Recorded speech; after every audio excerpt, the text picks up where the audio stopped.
Hi, JJ here from 22 Explosive Hits, coming at you with another No Ktel Thursday. Today's first video I'm going to do is on ranking my top 10 soundtracks. These first are not in any particular order, and they're also how I'd rank them, maybe top 10 today. So it's kind of like what I'm spinning today, and kind of give you a little bit of glimpse of my soundtrack collection, which is grown pretty exponentially since I started vinyl, because I do find a lot of them record diving.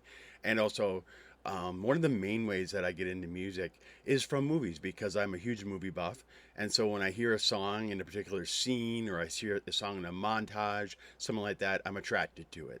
So that's why I do collect a lot of soundtracks, because I got that movie thing playing in my head all the time that I want to see.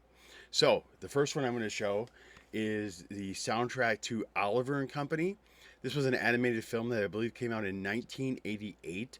It was a full-length feature film featuring Joey Lawrence as the voice of the cat, and also Huey Lewis was one of the dog voices. As Bette Midler played the voice of a dog as well, and also Billy Joel actually did the voiceover for a dog by the name of Dodger. And people know that I'm a pretty big Billy Joel fan. So this song was kind of a rarity and a CD that I needed to have in my collection, because it has a song in here that he wrote and sung in the movie called "Why Should I Worry." It's a really fun, upbeat tune by Billy, and he never really performs it at all. But it was a cool track to have. He did later put it on a box set that came out about 10 years ago, but this is the one that I have right now. But to give you an idea, this has "Once Upon a Time in New York City" by Huey Lewis. Again, "Why Should I Worry" by Billy Joel. "Streets of Gold." Let's see who else is on there. "Perfect Isn't Easy" by Bette Midler's on here. And then also the orchestral soundtrack is on the other side. To mention, I forgot to mention earlier, I tried to keep this also to vocal soundtracks. I kind of put the scores. I'll probably do another video someday on the scores, but I thought I'm going to keep it with mostly music that has, you know, lyrics, words, and are part of soundtracks. So this one just came into my collection because it was just released.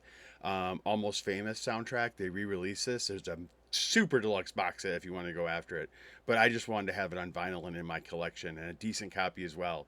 I would actually try. It was kind of cool because I was just trying to buy it back in January at a record store here in town, and I was stopped because one, it had a sticker on it saying it was a bootleg, and two, the guy at the record store told me he thinks it was recorded by MP3.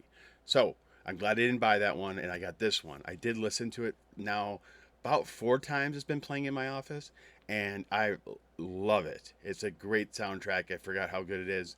It has on here, the Who, uh, Beach Boys, Allman Brothers, and then it has the Peter Frampton Fever Dog, which Peter Frampton wrote for the movie, and it has a very kind of Allman Brothers sound to it. I think kind of maybe a little Led Zeppelin. And Led Zeppelin's on the soundtrack as well. That was a big deal, I believe, for Cameron Crowe to get them on the soundtrack, because it's really hard to. But because of his connections, I think he managed to like pull that off, to get them onto on the soundtrack. And it's a fun one to have on vinyl, because vinyl's the theme of this movie. The whole thing of where he lights the candle to the Who, and it shows the Decca thing going around and around and around. Vinyl was the theme of this movie. Vinyl was what was the rock and roll at the time of the movie takes place in the 70s.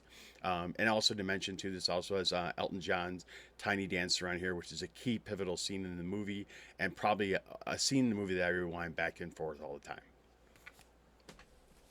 Next one that just came into my collection that's now spinning a lot.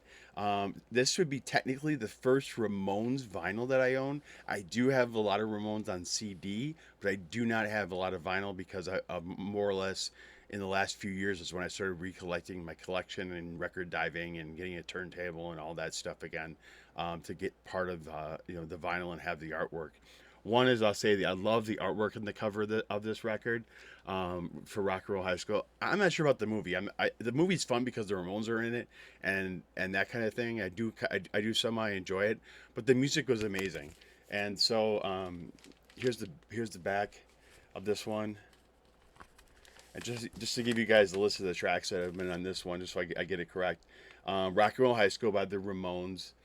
"I Want You Around" by the Ramones. "Come Let's Go" by the Ramones. And then it also has the Ramones medley on here of "Britsky Bop," "Teenage Lobotomy," "California Sun," "Pinhead," and "She's the One." It also has "So It Goes" by Nick Lowe. "Energy Fool's the Magician" by Eno. Rock and Roll High School by PJ Souls, Come Back Jones by Devo. So it was a bonus on this one. Michael Pilmer. I also got something more Devo in my vinyl collection, so I got Ramones and vinyl. I think eventually I'm gonna have the entire Jason Kidd panel on vinyl eventually. School Days by Chuck Berry. Also, School's Out by Alice Cooper's on this one as well. I've been spinning this one a lot right now. I've been telling Randy about it, and I really am enjoying it. The next one I have is the soundtrack To Live and Die in LA. This one goes under the radar a lot because I think Wang Chung got to be kind of a top 40 band. Everybody knows the line from Cheers, everybody have fun tonight, everybody Wang Chung tonight.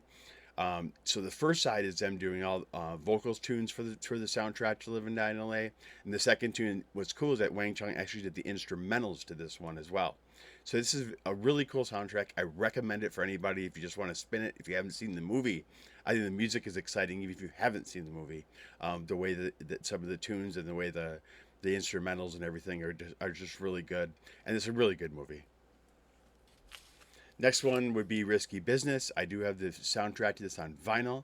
Tangerine Dream, um, Air, Phil Collins in the Air Tonight. Muddy Waters is on this one.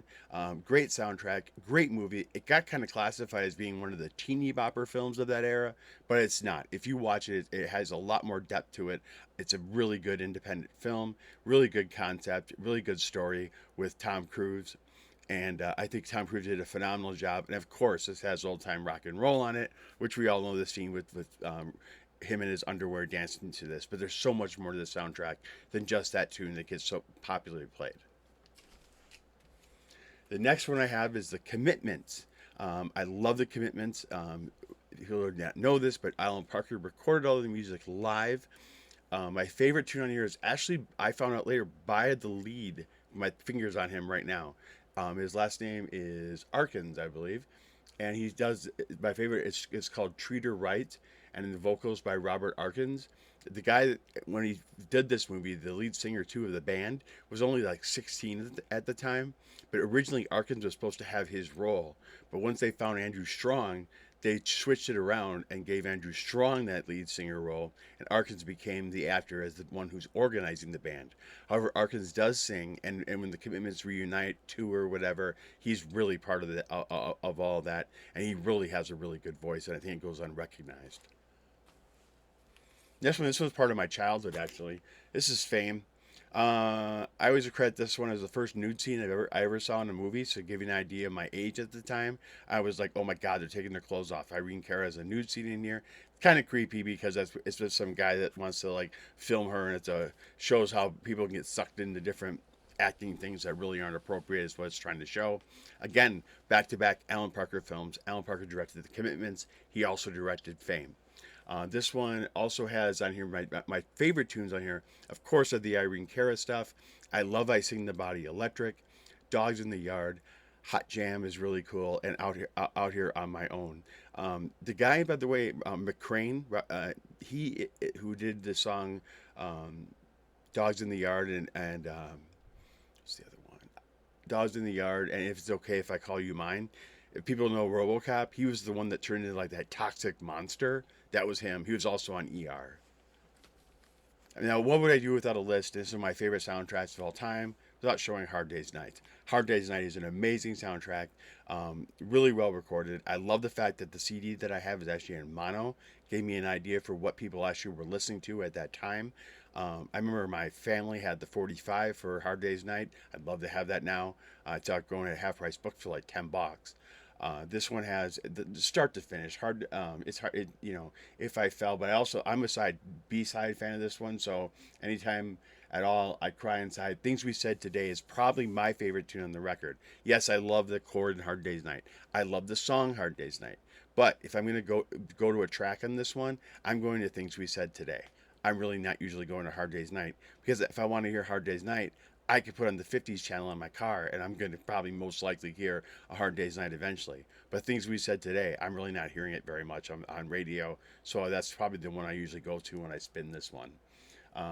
I'll Be Back is on this one as well. Here's the reverse of the record.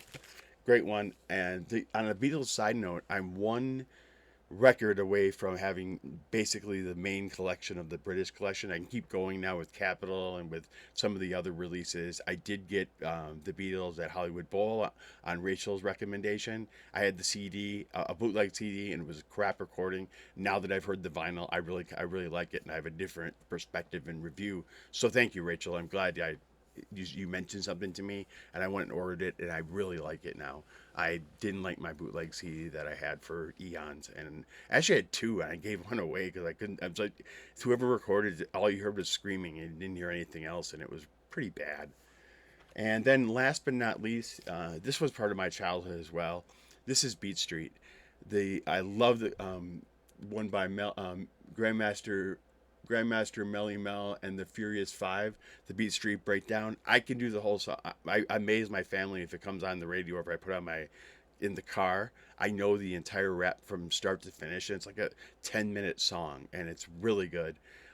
I also like Baptize the Beat, Strangers in a Strange World, Frantic Situation, The Beat Street Strut, Breaker's Revenge. Now, this movie has a lot to be desired, trust me.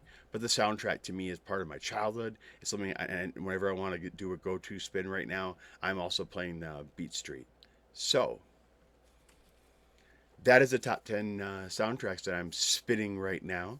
I want to remind the vinyl community, let's bring each other up rather than bring each other down. Have a great day.